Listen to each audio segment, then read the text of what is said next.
Hello, this is a new edition of Baku Network, and here we are discussing very important topics that are high on our agenda today. We have our expert of Baku Network, Ms. Sevil Mikhailova, member of Azerbaijani parliament, and also we have a special distinguished guest joining us from Brussels, member of the European Parliament from Latvia, Mr. Andris Ameriks.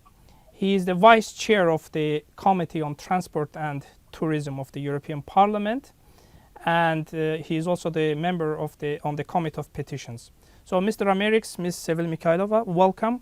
And let me just immediately jump in to a very important topic. And Mr. Ameriks, because also you are a member of the Committee on Transport and Tourism, I think that in this point it is very important to start our conversation with the importance of the transport and communication links, opening of all links that connects Europe with Asia, especially as the Republic of Azerbaijan, since the gaining our independence.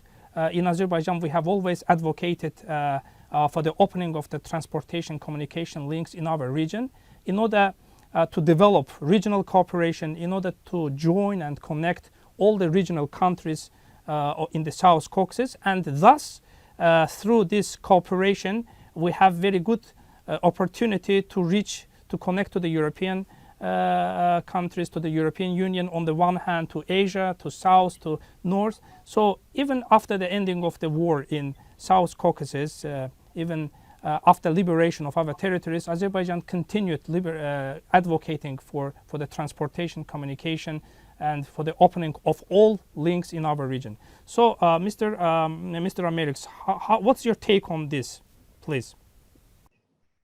I think you are absolutely right. When we discuss about connectivity for Azerbaijan now, Azerbaijan, is my opinion, is one of the core country, very important in case of cooperation in the region, because we understand that now we have, how we say, iron curtain around the Russia, the problems with Belarus, and all the previous networks, previous transit ways now is closed.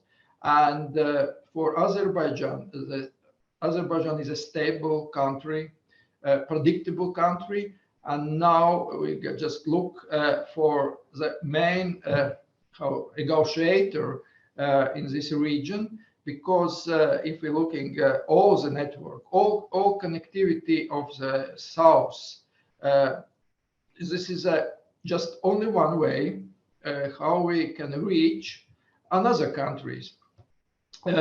We can discuss about ground transport, we can discuss about air, but for Europe it's very important to see one stable place in this region. Without any doubts, now we can see, it's my opinion, this is Azerbaijan, because Kazakhstan is one of the biggest also partner in European Union.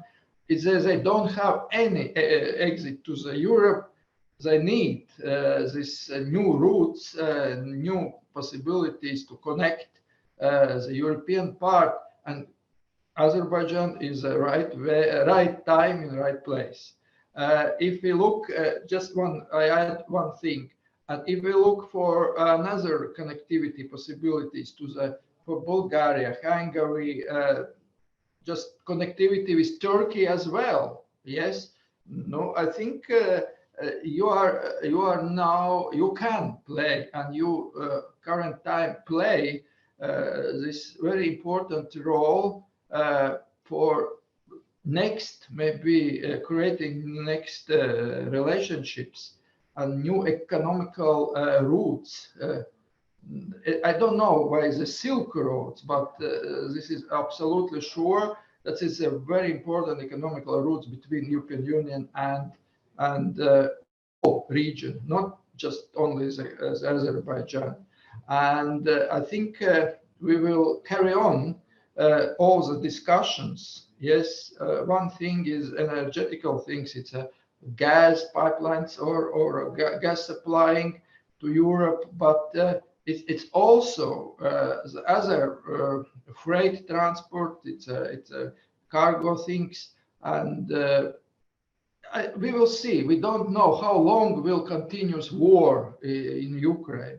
I think this is a huge influence for all relationships in the Europe, and this war is so heavy, so lot of victims. You have your experience in Karabakh, but now for Europe is important to see the stable partners, and one of this is, I think, in the transport sphere, this is Azerbaijan. Yes, exactly, Mr. Ameriks. You are talking about the crisis that we are facing on a global scale, and of course, as taking into account that you are from Latvia, and Latvia historically and strategically has been very important country in the Baltics, in the Baltic region, and with the there is a mid of the Baltic. Yes, for exactly. us is also very important. We are staying mid. Yes, and as a official of your country, of very beautiful city of Riga, you had an honor to serve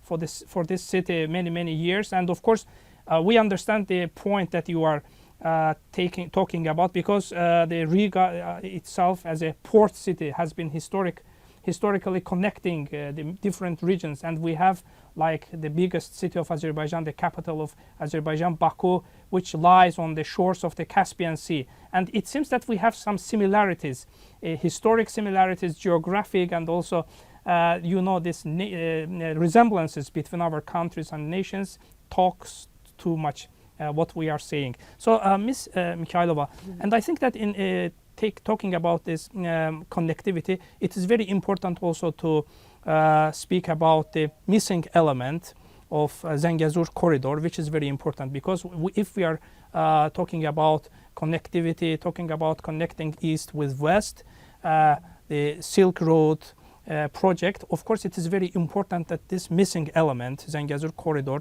must be restored. Otherwise the regional cooperation wouldn't be possible that we are thinking, because this Zengezur corridor will give very positive, very good kind of contribution, not only to Azerbaijan but to the all regional countries, including Armenia. So what's your take on this, especially the missing element of Zengezur corridor? First of all, very glad to greet you and Mr. Ameriks in this platform, and I believe that this discussion is really effective in terms of pushing parliamentary diplomacy, and I think Baku Network will greatly contribute to this mission. As to missing element, as you called, and you're right calling it the missing element, Zengezur corridor, I think, yes, now we are facing the problem with this missing element, because as Mr. Ameriks very correctly described the current situation, the challenges with which the European Union is currently facing. Now we need to find alternative routes amid ongoing Ukraine-Russia confrontation, and also we need to find an alternative route, because the southern route, let me name it conditionally in this way, which passes through Iran, is not so secure for the European Union. This is the second. And now we are actually facing other challenges in other geographies, which are connecting Europe with other parts of the world. Now the middle corridor is on table. It is supposed to be reliable in the future, and Azerbaijan is in the center of this middle corridor. But to realize this corridor, now we have a problem with Zengezur corridor. How can we tackle the problem, and how we can remove all the obstacles on the way, on our way to the European Union, to Europe? I think the major number one task for us, firstly, to normalize, to achieve the normalization of relations between Azerbaijan and Armenia, because without having this peace deal, which is of paramount importance for the two countries, it will be impossible to push forward any project in the region. Or if we could set up any project, it will not yield the result that we expect. Therefore, first of all, we need to push forward this normalization. And on this very point, I want to say that the European Union started a very effective role in 2022, which was welcomed in Azerbaijan and I think in Armenia also. We had 5 meetings which were very resultative, so they have real practical steps to offer the sides. But unfortunately, at the end of 2022, we faced a very difficult situation when Armenia actually seized the process, and it impeded the process by artificial means, desiring to see other countries on a table, and we think that namely this factor destroyed all the process. And now what we are having, we have on a table the challenges for the European Union's energy security, connectivity issues. We are having problems with peace security in South Caucasus, and we are having troubles with all the global projects that we want to start. Exactly. And the major thing that can be helpful for us to push forward these issues, I think EU's active role in the processes, constructive role in the processes, and we want EU to restore its role that it started under President Charles Michel's mediation in 2020. Yes, Mr. Ameriks, Sevil Mikhailova highlighted very important elements, and as you are also the vice chair of the Central Asian delegation in the European Parliament, of course the opening and full-fledged functioning of middle corridor needs to recover this missing element, which is Zengezur corridor. And this Zengezur corridor of course will give impetus for the connectivity, connecting east with west, and even Azerbaijan will have, not only Azerbaijan, European Union will have an access through Caucasus, via Turkey, through Caucasus to Central Asia. And Central Asia, and then you have pointed out Kazakhstan and other countries, which are very important for the European Union. And the European Union is interested in enhancing its cooperation with this region. So, as a vice chair of responsible for Central Asian delegation, I think that we would be very glad to hear your thoughts about the opening and full-fledged functioning of this middle corridor. I fully agree with you, Tural, and thank you, Ms. Mikhailova, what you say. What I like to admit first, absolutely for Europe, for yours, for Azerbaijan, I think for Armenia, the same. First, we need to sign peace agreement. Peace agreement is a main task. As we look from the European part, I think from another world part, as also we have to reach result for peace agreement, and this provides us for the next steps. Zengezur corridor is one of the main transit route, main possibility to connect Europe as well for all region, and for us is very important. We can say it's a hope because a lot of things happen. Politicians, first of all, responsible about the decisions, how we manage the situation. And when in last year, in the end of the last year, I had a hope that this is maybe will so fast.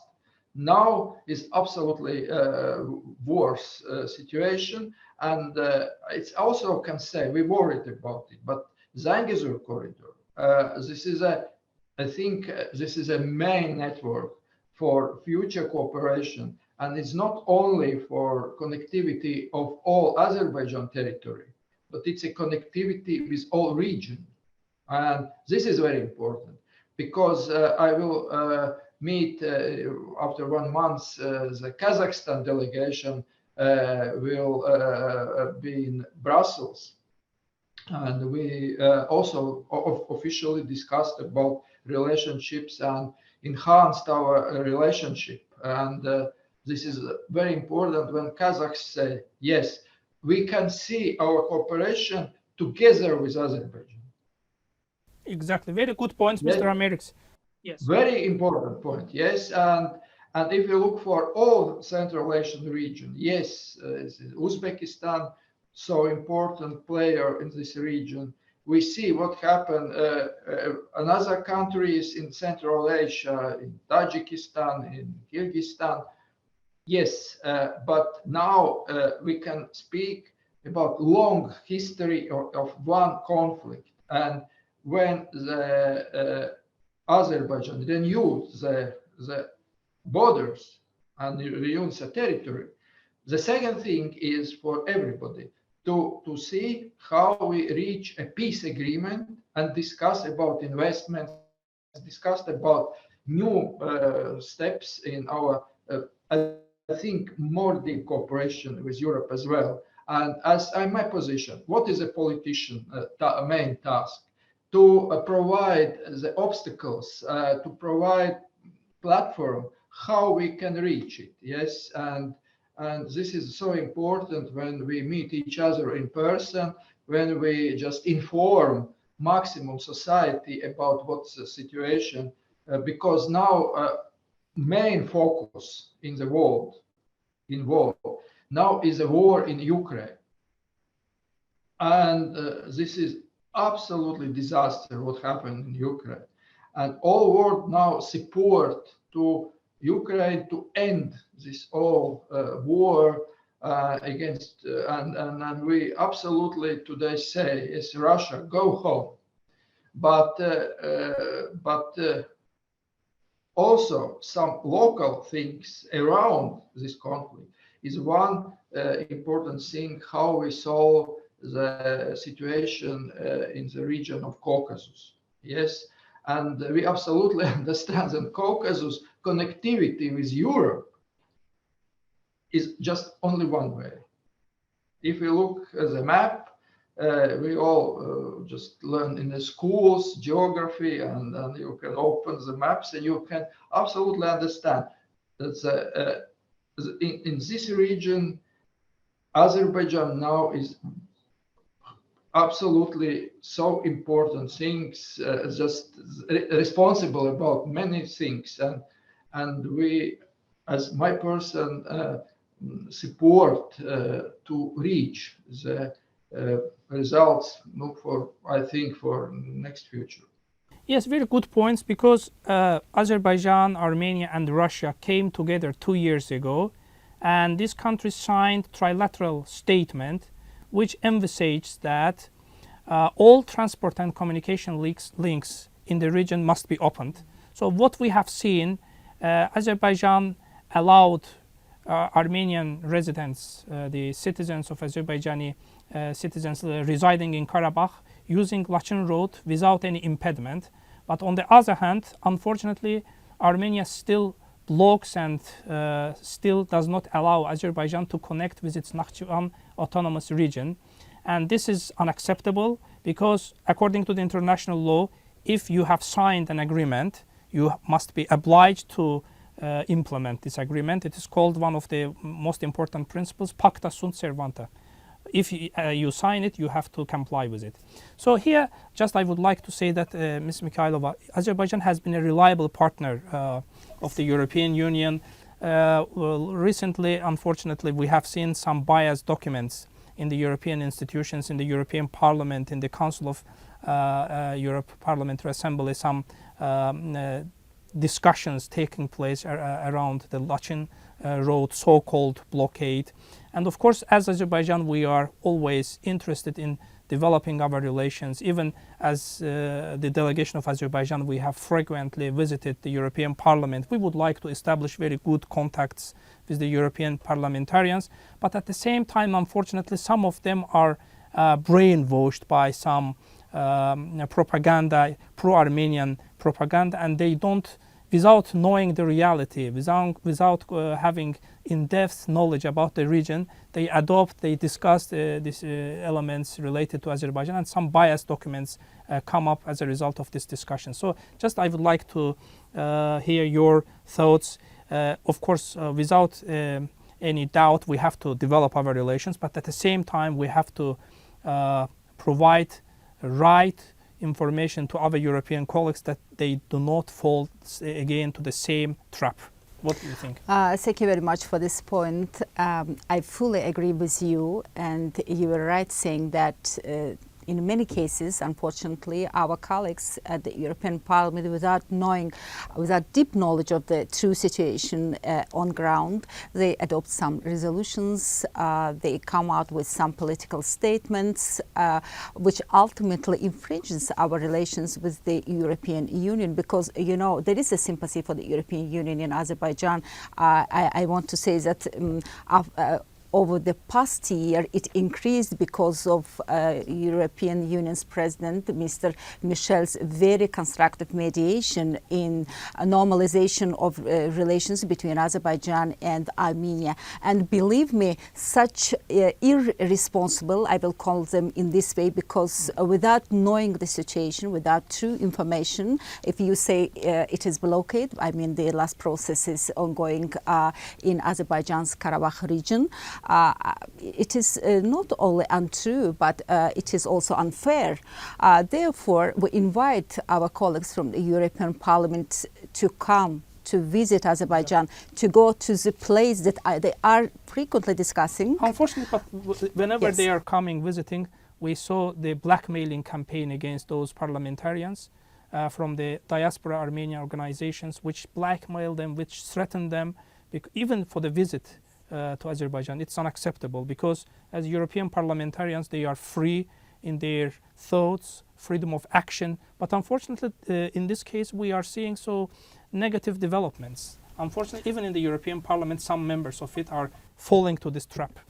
I think all who are interested to know the situation and who want to bring its contribution to the processes need to come to Azerbaijan, need to come to the area and to see what is going on, to visit the area and to meet with the maybe Armenian population of Azerbaijan, to ask about their problems, what is on ground, and to hear by their own what is ongoing at the area. Without it, any resolution, any political statement, we think that it is untrue, it is unacceptable for Azerbaijan, and sometimes they say that it has no any force, because it is just a statement. But for us, it is not a statement, because it formulates, shapes public opinion about Azerbaijan, and we do not want to have such an image in the European Union, because as Mr. Ameriks was right to say that Azerbaijan's role is increasing in the region, and with this increasing role, Azerbaijan plays a very important role for the European Union as well. So we are not putting any conditions for the European Union. We are far from it. We want equal cooperation. We do not have any precondition. We just want to cooperate with our European colleagues in this area, to have very good relations with EU member countries separately and within the organization. This is the will of our government, and we have demonstrated it very frequently.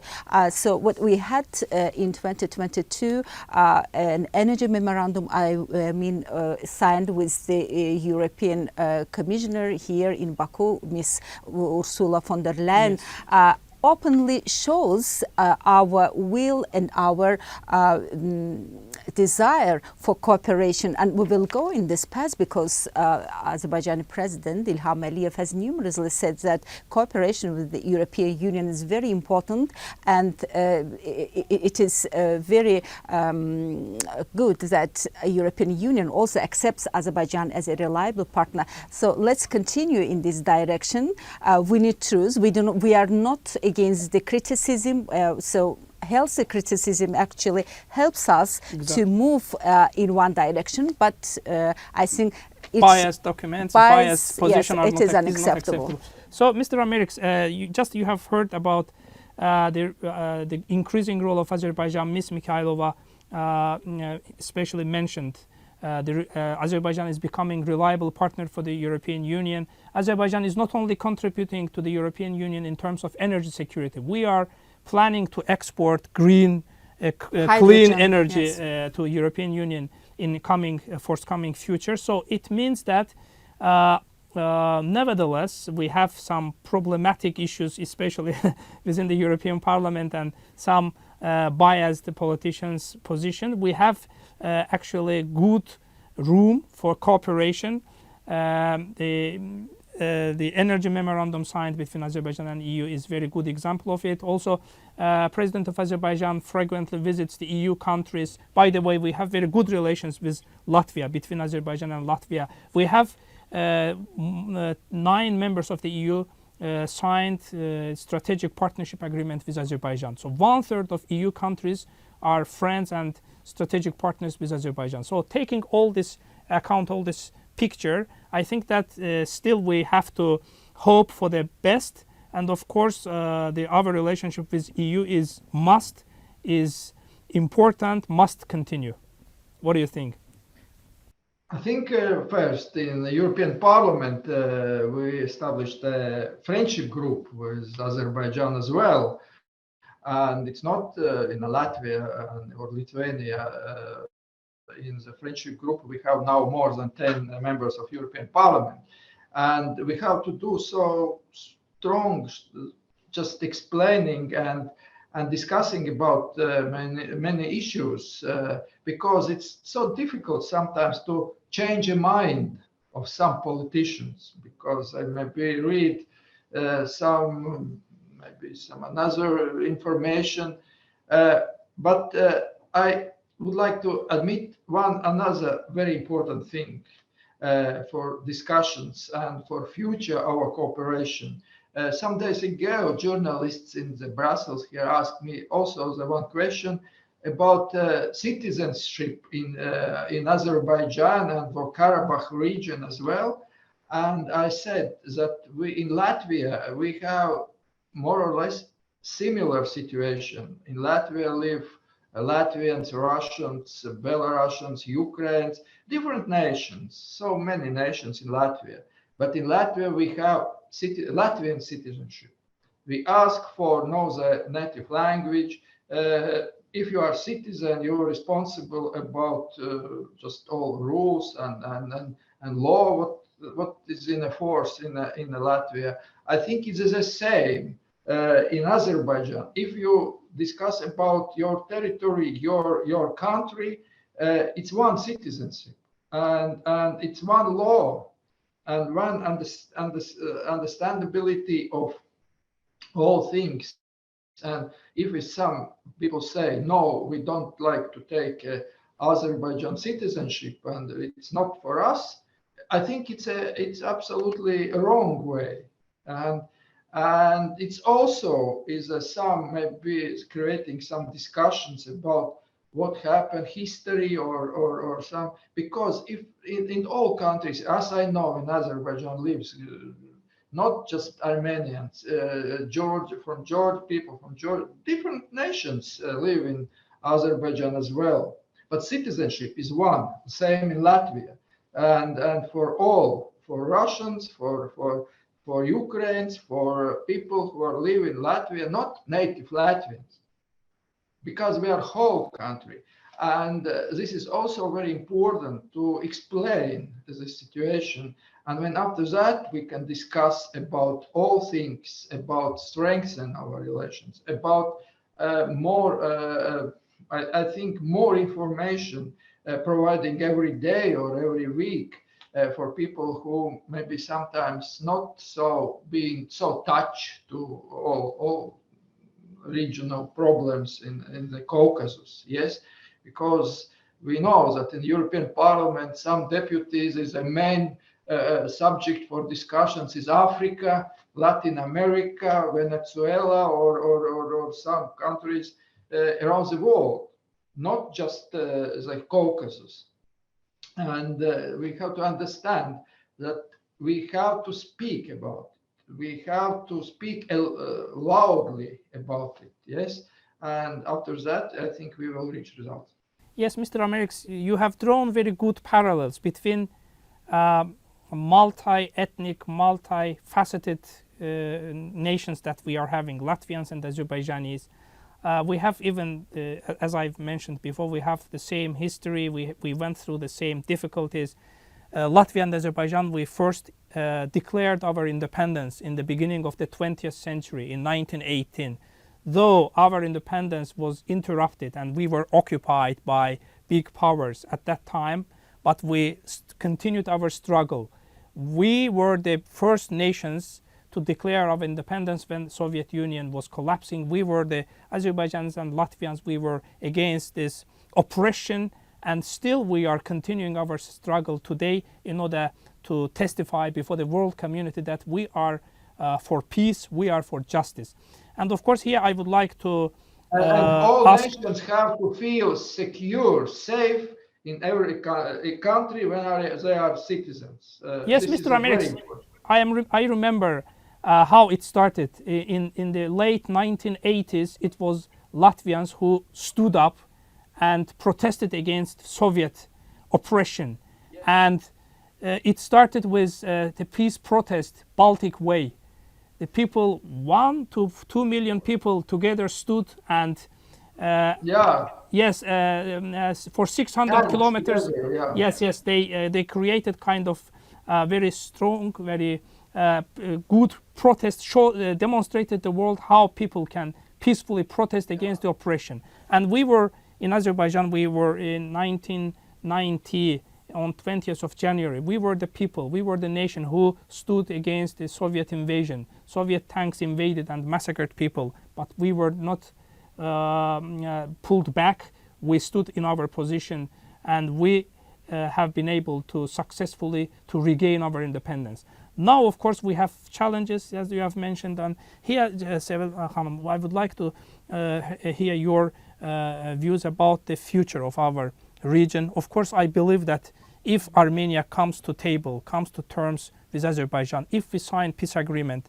and as we are interested in having peaceful coexistence of nations, coexistence of all countries in the region, it is important and it's high time that we signed peace agreement with Armenia. But unfortunately, again, we are seeing some Armenian destructive position. Azerbaijan already submitted a peace proposal to Armenia based on the international principles, 5 principles, and still we haven't received kind of a positive reaction to that proposal. So I do hope that Armenia will accept it at the end, but still we have so limited and so little time for this. Don't you think that? Very good point. The future of South Caucasus. This is very important. That I think it is a very concerning issue to all who lives in this area, because for many years South Caucasus actually suffered from conflicts, especially after collapse of the Soviet Union. You mentioned before this history reminded us with Mr. Ameriks this history that we shared for a long time, and we well remember this very tragic period when many nations gaining their independence from the Soviet Union actually inherited conflicts, and these conflicts actually impacted their life for many years. For Azerbaijan, 30 years we lived with war, we lived with conflict, blood with a neighboring nation, and you know, Mr. President of Azerbaijan, İlham Aliyev, during the conflict with Armenia has stated numerously that namely the Karabakh conflict was the major impediment for the progress of the South Caucasus. And now the conflict has been resolved. Azerbaijan deoccupied its territory. Now our national territorial integrity has been restored. And now we are looking forward how to live in this area, because we have huge projects. We want to live in integration with other geographies, with other countries, with other continents. And this is our will, and how to realize, how to bring this prosperity to the region. So we want, to bring durable peace in the region, and we want all these countries to come together, not to huddle, not to impede each other with their progress. And we need to have very strong economic basis, and we need to have very strong economic projects to be realized. With the European Union, we have started. We are happy to say that we have real job on table, and you just mentioned about the hydrogen exports to the 4 countries of the European Union. I think it's very, very important in terms of to maintain the economic activity within these countries, and it will ultimately contribute to general EU's economy, and we are happy for that. And we think that further the list of the countries will be increased and new countries will be added. And in this very point, I cannot mention Latvia, which is a very friendly country for Azerbaijan. For many years we have very good relations on a political level, because Latvia supported territorial integrity of Azerbaijan, and we think that this is a major milestone for any relations with any country for Azerbaijan. And also with Latvia, we have direct flights, tourism sector increase quite in a speed, and of course, yes, and transport issues. And transport issues were always on table during the talks with Latvia. Latvia also has ports. We have ports. Therefore, we have other countries to cooperate. We have symbiosis routes, so that to realize this cargo deliveries from Azerbaijan to Latvia, and we even could expand the area of our impact in terms of transport, and we are very decisive to expand this geography in the future. Very detailed picture, Sevil Mikhailova described here. Mr. Ameriks, Ms. Mikhailova mentioned the regional cooperation. In South Caucasus, Azerbaijan on numerous occasions suggested creating a regional platform with the participation of all countries in order to develop our relations and to help the peoples in the South Caucasus and beyond to live in peace. But we have seen very good and very best example of this in your region. Baltic states, Baltic countries like Latvia, Lithuania and Estonia showed the world a kind of good example how the regional countries can come together and create an atmosphere which is conducive to peace, to regional cooperation. So maybe here also taking into account this, we have very good relations with Latvia and Azerbaijan. We would like to hear your thoughts about, first of all, regional cooperation, how you achieved it, your recommendation to our region, to our regional countries, and of course bilateral relations, because Riga and Baku, they are capital cities. We have so resemblances, close similarities.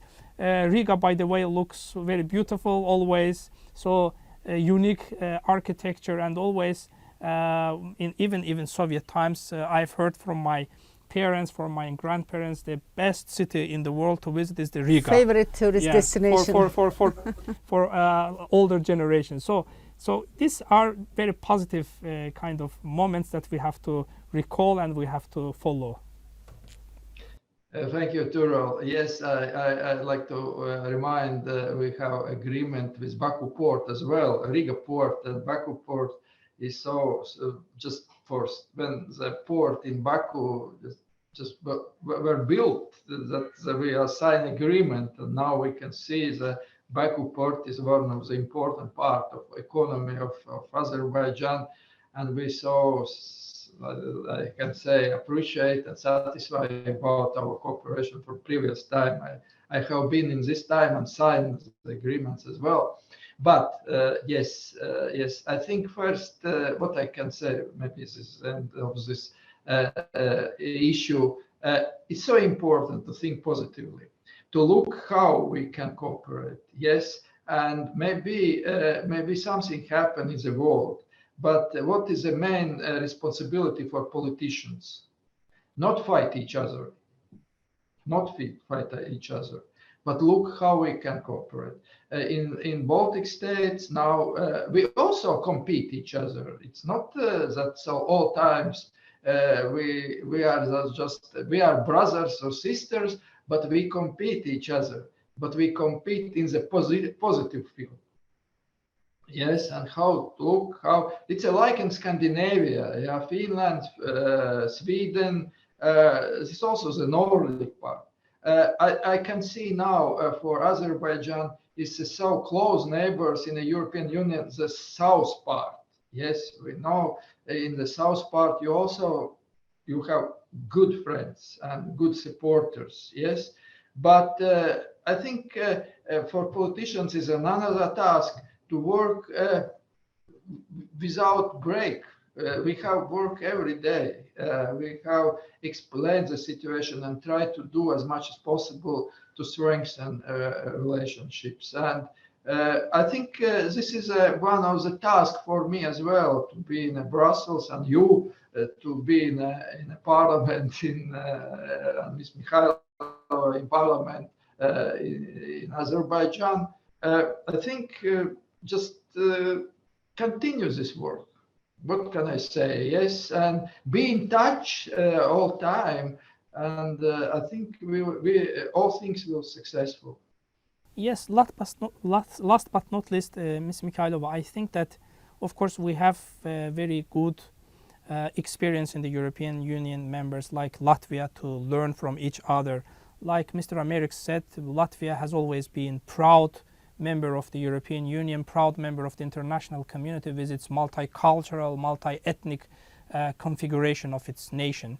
And here in Azerbaijan, we are also proud that we have very rich, multicultural, diversified culture, history, different ethnic groups living in Azerbaijan. We have Armenian citizens of Azerbaijan living in Karabakh region. And of course, our main aim to protect, to develop this atmosphere of coexistence of different ethnic groups. And even after the war, though we have been subjected to occupation, to the destruction, aggression by Armenia, immediately after ending the war, Azerbaijan said that we would like to reintegrate the Karabakh region, the formerly occupied territories, and also the people living there, ethnic groups, Armenians, into the political, into the social and economic sphere of our society. And here, of course, the example of Latvia can help us, and also Latvian colleagues can learn from our experience. So I think that, yes, it is very important for us as parliamentarians in our discussions with the European colleagues, with our conversation here in Azerbaijan, in the region, to point out these elements. Of course, exchange of experiences every time helpful, and we will continue in this direction. And during our each visit and each meeting, you also witness that we speak about it, we discuss these issues. As to Azerbaijan, I want to say that Azerbaijan is a small country, maybe as compared to other countries, because we have 10 million people of population. But I just want to bring to your attention one fact. I was elected from the northern part of Azerbaijan, Khachmaz region, and only from the constituency that I was elected, there are 22 nationalities. Wow. So, and see, this is only one region. I'm speaking about one region and national variety of this region, and think about other regions of Azerbaijan. Think about the larger. Excuse me. In my constituency, only Azerbaijanis and Armenians living. So I hope that when I return back to my native city of Khankandi, I will be able to serve both my constituencies, Armenians and Azerbaijanis. Some Armenians don't like it, but I am ready to do the best for my constituency, because we don't differentiate between the ethnic groups. So very good point. I think, you know, we need to eliminate in your constituency this useless imagination that we cannot live together. Yes. We live together. We have experience because during the Soviet period, actually, Armenians and Azerbaijans, they were neighbors in one quarter, in one building block of flats. So they live together. We have experience, and I think we need, to change the policy that that has its objective, and we know which objective it has, just to break into parts the territory of Azerbaijan. And now we have very strict policy. They understood it, and now the next page is to live in peace, to understand that the variety, the national identity, and to live together, to understand who you are and to understand who they are. It is very, very beautiful. Mr. Ameriks, with these positive points, maybe you have some last words to say about Latvia, about the European Union, or whatever that we have missed that you wanted to point out. I think first, thank you for possibility to discuss with you. And what I like to say more, yes, we also in Latvia, we have problems, social problems, inflation and economical things. It is normal. We have to solve. We are politicians. We have to decide how we will live further. But first of all, we need good friends. We need people who understand each other. And I say once again, yes, maybe sometimes we can this is one sentence.